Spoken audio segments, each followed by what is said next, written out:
दोस्त की बात, किसी का छोटा सा ताना या कोई भविष्य की चिंता, वो रात भर करवटें बदलता रहता है। एक दिन उसकी माँ ने पूछा, तो इतना गुमसुम क्यों रहता है बेटा?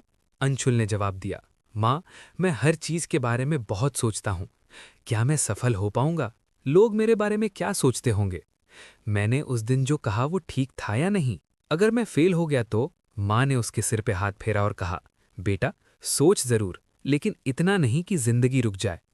तो जिंदगी जी रहा है या जिंदगी को देख भर रहा है? ये सवाल अंशुल के दिल को छू गया। उसी दिन से उसने तय कर लिया कि वो अब ओवर थिंकिंग की जंजीरों को तोड़ेगा और खुलकर जिएगा। आज यही यात्रा हम भी करेंगे, ओवर थिंकिंग से आज़ादी की यात्रा। ओवर थिंकिंग क्या है?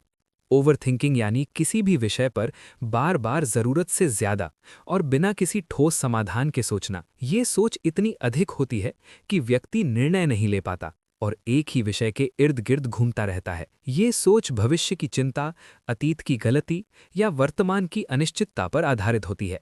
ओवरथिंकिंग क्यों होती है?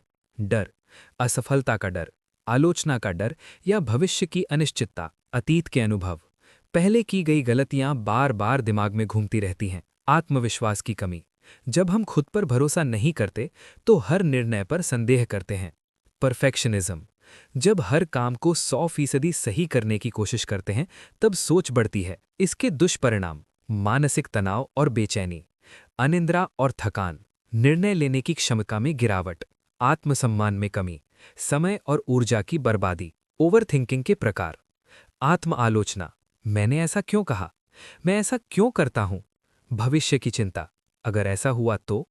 क्या होगा अगर मैं फेल हो गया? दूसरों की सोच, लोग मेरे बारे में क्या सोचते होंगे? समाधान की दिशा में पहला कदम, स्वीकारो कि आप ज्यादा सोचते हो। पहले ये समझो कि ओवरथिंकिंग एक समस्या है। जब तक आप इसे समस्या नहीं मानते तब तक समाधान नहीं होगा। अंशुल ने भी यही किया।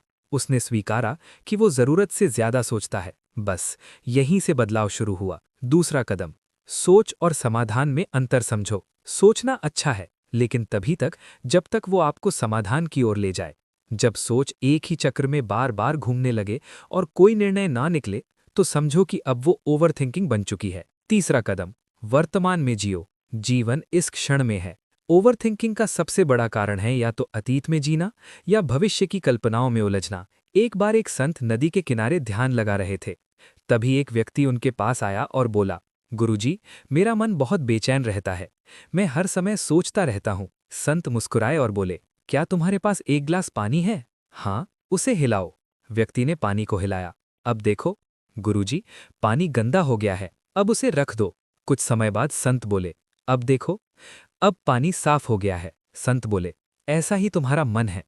जितना ज्यादा तुम सोचोगे उतनी अशांति होगी, जितना शांत रहोगे उतनी स्पष्टता आएगी। चौथा कदम, सीमित समय सोचने के लिए तय करो। अपने दिन में एक तय समय निकालो, जैसे आधा घंटा, जब आप सोच सकते हो। उस समय के बाहर जब भी आपका मन सोचने लगे, खुद को याद दिलाओ, मैं इस पर सोचने का समय बाद में रख चुका हूं, अभी नहीं। पांचवा कदम, निर्णय लेना सीखो। कई बार हम इसलिए ज्यादा सोचते हैं क्योंकि हम निर्णय नहीं ले पाते। निर्णय लेने की आदत डालो।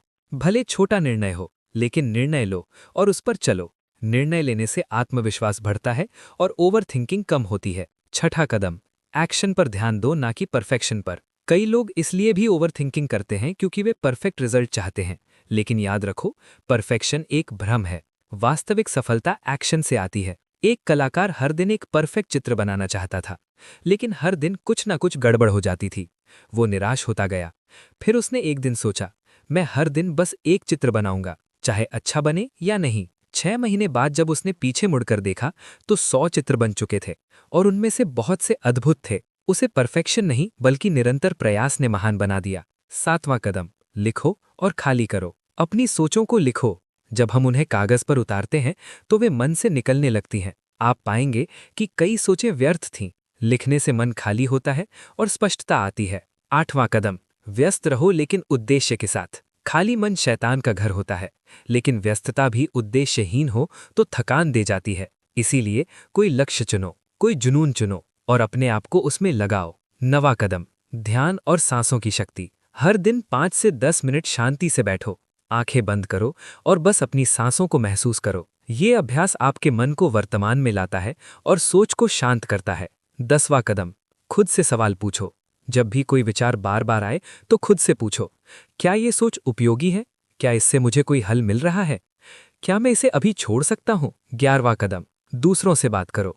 अकेले सोचते रहना ओवरथिंकिंग को बढ़ाता है।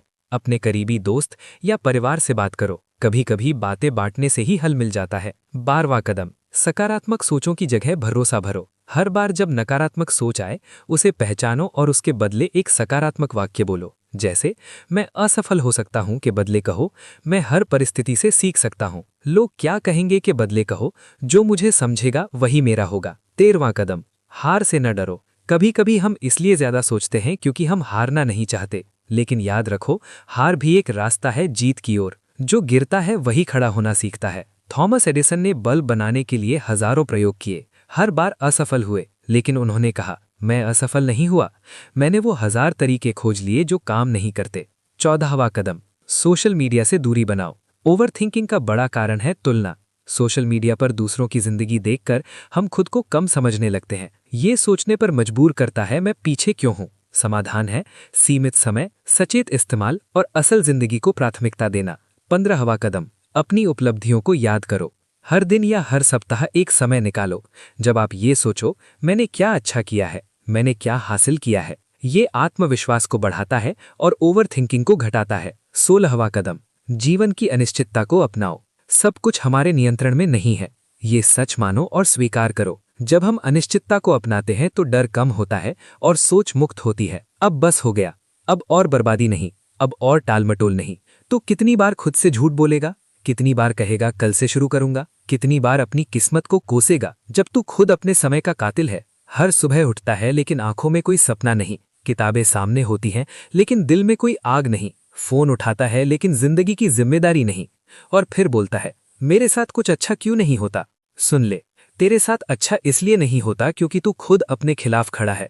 तू वो योद्धा है जो जंग से पहले ही हथियार डाल देता है, लेकिन अब वक्त है खुद से भिड़ने का। अब वो दिन आ गया है जब तुझे खुद से कहना होगा, बस अब मैं खुद को और धोखा नहीं दूंगा। तू वही इंसान है जिसने बचपन में गिर गिर कर चलना सीखा था।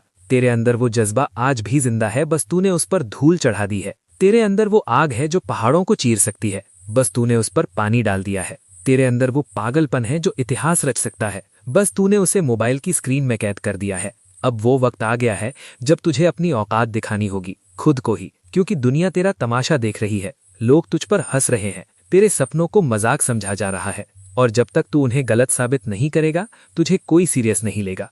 अब ये मत कहना मेरे पास टैलेंट नहीं है, क्योंकि इतिहास ने बता दिया है, hard work beats talent when talent does not work hard. अब उठ, जाग और अपने दिन को फाड़ डाल। रूटीन बना, फॉलो कर, डेडिकेशन से जी। हर दिन को ऐसे जी जैसे ये तेरा आखिरी मौका है, क्योंकि अगर तू आज बदल गया तो तेरा कल तुझे सलाम करेगा, वरना तू वहीं रहेगा, एक अधूरा सपना, एक खोया हुआ अफसोस। याद रख, कोई भी परीक्षा बड़ी नहीं होती उस इरादे से जो ठान लेता है अब मुझे बदलना है। तेरे अंदर सब कुछ है, बुद्धि है, मेहनत है, ताकत है, बस जरूरत है तो सिर्फ एक गुस्से की, एक जुनून की, एक आग की। तो अब तू खुद से कह, अब बहुत हुआ, अब मैं ही अपनी क्रांति बनूंगा, अब मैं ही अपनी ताकत बनूंगा, और अब मैं ही अपने भाग्य का निर्माता बनूंगा, क्योंकि अब मैं पीछे नहीं हटूंगा, अब मैं सिर्फ जीतूंगा। जिंदगी एक यात्रा है, विश्लेषण नहीं। सोचो नहीं, जियो। हर क्षण को अनुभव करो, हर दिन को जी भर के जियो। ओवर थिंकिंग से कुछ नहीं मिलेगा, लेकिन एक्शन से, जुनून से, हिम्मत से जिंदगी बदलेगी। अंशुल की तरह आप भी तय करो, मैं अब सोचते नहीं जीते रहूंगा, मैं अब डरूंगा नहीं कुछ करूंगा, मैं अब अतीत में नहीं वर्तमान में रहूंगा। जिन्हें दुनिया ने बदल दिया वे सोचते नहीं थे, वे करते थे। अब आपकी बारी है, ओवर थिंकिंग को पीछे छोड़ो और जीना शुरू करो। यही असली आजादी है, यही असली जिंदगी है।